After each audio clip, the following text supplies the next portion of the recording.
প্রিয় বন্ধুরা, দেশবাসী, এক দুঃখজনক ঘটনা যে আপনারা দেখতে পাচ্ছেন। এদিকে আসো মা, এদিকে আসো, ভয় নাই।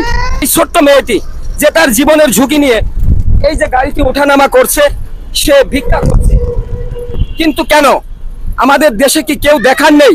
এতটুক বাচ্চা কেন আজকে সে ভিক্ষার জন্য দাঁড়ে দাঁড়ে ঘুরছে? এবং কত বড় একটা রিস্ক যে গাড়িতে উঠানামার জন্য কত বড়রা পর্যন্ত কত ইয়ের ভিতর থাকে, কিন্তু এই বাচ্চাটা কেন ভিক্ষা করছে?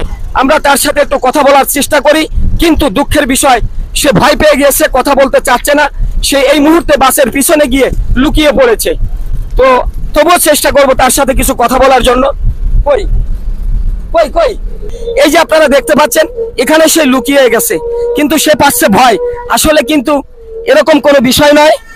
আসো, তুমি এদিকে আসো, তোমাকে আমি কিছু টাকা দিচ্ছি মা, এদিকে আসো।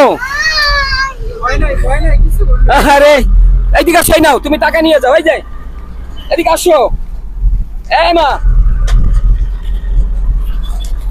এদিকে আসো,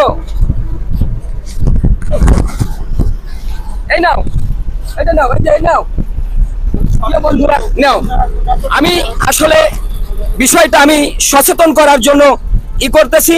তোমার কোনো ভয় নেই মা, তুমি আমার সাথে একটু কথা বলো, একটু কথা বলো। তোমার নাম কি? প্রিয় বন্ধুরা, এটা দুঃখজনক। সে ভয় পেয়ে গেছে, হয়তো ভাবছে আমাদেরকে যে আমরা হয়তো তার কোনো ক্ষতি করব, কিন্তু আসলে উদ্দেশ্য সেটা নয়।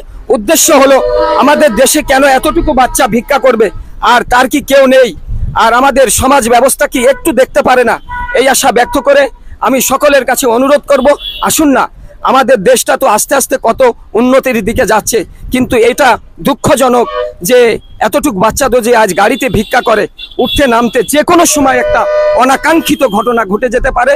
আমরা যারা আছি সমাজের সচেতন মহল, তাদেরকে আমি অনুরোধ করব আপনারা এদের দিকে একটু লক্ষ্য রাখবেন। এই আশা ব্যক্ত করে এখানেই শেষ করছি। আসসালামু আলাইকুম ওয়া রাহমাতুল্লাহ।